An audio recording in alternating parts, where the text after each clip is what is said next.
क्या आप लोग किसी बारात में कभी बिना बुलाए गए हो? पिछले हफ्ते जाना पड़ा मुझे एक ऐसी ही बारात में। हुआ कुछ यूं कि मैं घर से तो निकला था किसी और काम से, लेकिन रास्ते में मुझे दिख गए ढोल और ताशे। इतने सारे घोड़े और लोग जा रहे थे एक बारात के पीछे। बारात में स्पेशल थे बाराती, जो खुद थे कुछ भगवान, कुछ देवी देवता। इनफैक्ट भगवान शिव भी जा रहे थे उस बारात में। ये बारात थी अयोध्या के राजा दशरथ के बेटे राम की।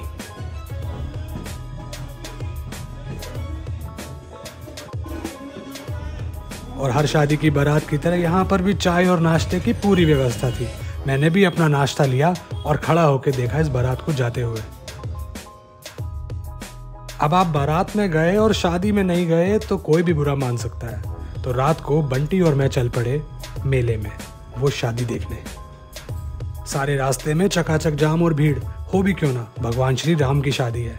हम भी अपनी गाड़ी को रास्ते में एक जगह पार्क करके निकल पड़े मेले की तरफ। बस पेड़ को पार करते ही हम पहुंच गए रोशनी के बीच में, और वहां जाके हम दोनों को ही रियलाइज हो गया यहाँ पर बहुत कुछ है, बहुत खुला खुला है, तो पेड़ का पता ही नहीं लग रहा। सभी बारातियों को बेसब्री से इंतजार था दुल्हन का कि भगवान श्री राम ने तोड़ डाला शिव धनुष, और तब आई माता सीता। माता सीता ने अपनाया भगवान श्री राम को और दोनों बंध गए विवाह के बंधन में।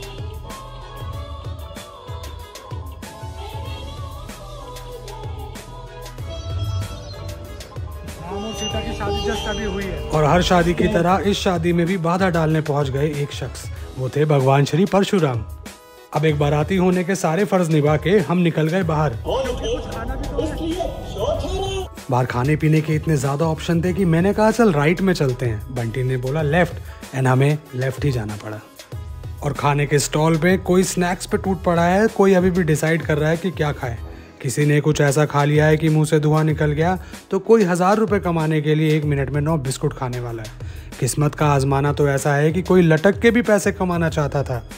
मेन्यू में थे चावल, जिसे देख के मुझे लगा कि ये तो घर पे भी बने हैं, और इसका मतलब ये था घर पे ही खाना पड़ेगा। अब खाना तो घर पे खा सकते हैं, लेकिन बंदूक थोड़ी चला सकते हैं घर पे, तो वो हमने यहीं पर कर लिया।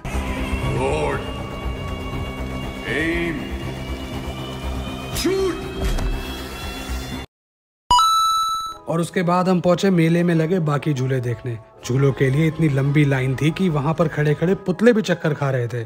इनफैक्ट जो लोग पैसे देके झूले में बैठ चुके हैं वो भी झूल नहीं रहे थे, बस बैठे हुए थे, क्योंकि नीचे बहुत लंबी लाइन थी। और यही हाल था वहां पर लगे हर झूले का। हर कोई अपनी बारी का वेट कर रहा था और अपने बचपन को याद। कई लोगों ने इंतजार की इस घड़ी में घेर लिया रावण महाराज को। अब रावण में लाखों बुराइयां थी, लेकिन लोगों के साथ सेल्फी लेने में उसको बहुत गुस्सा आ रहा था। उसे लग रहा था कि राम उसे आज ही जला दे तो शायद ज्यादा अच्छा हो। और मेले में लगी इतनी सारी दुकानों में से मेरा ध्यान गया इस एक दुकान के एक सामान पर।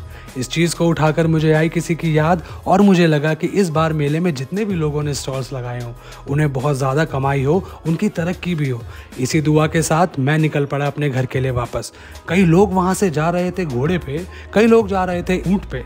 मैं निकला बस अपनी गाड़ी में बंटी के साथ, इसी मेले की कुछ यादें लेके और इस बारात को फुल एंजॉय करने के बाद, क्योंकि अब मुझे आना था यहीं पर वापस कुछ दिन बाद रावण दहन के लिए।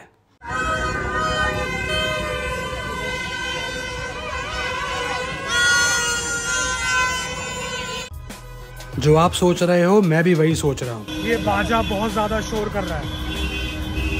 आज है रामलीला का फिनाले डे, आज है दशहरा। सबसे पहले तो आप लोगों को दशहरा की बधाई। उसके बाद मेरा सवाल ये था कि सब लोग यहीं पर आ गए हैं तो घर पे कौन बैठा है भाई? और जिसका मुझे डर था वही हुआ।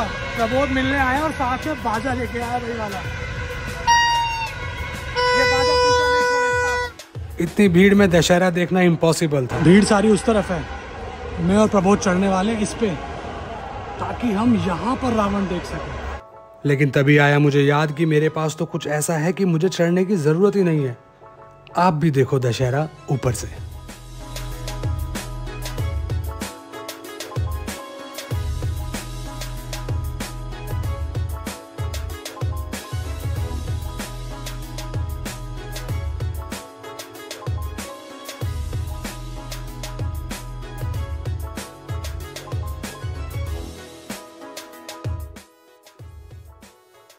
तो दशहरा पे हुई थी बुराई पर अच्छाई की जीत। आई होप आप लोग भी दशहरा के ही इन 3 पुतलों की तरह अपनी ज़िंदगी से किन्हीं 3 बुराइयों का इस साल विनाश करें, उन्हें निकाल ही फेंकें ताकि ज़िंदगी कुछ अच्छी होती रहे।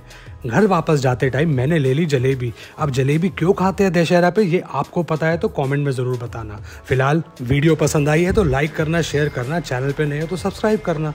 और पर इतने शोर से शांति में आके बहुत अच्छा लग रहा है।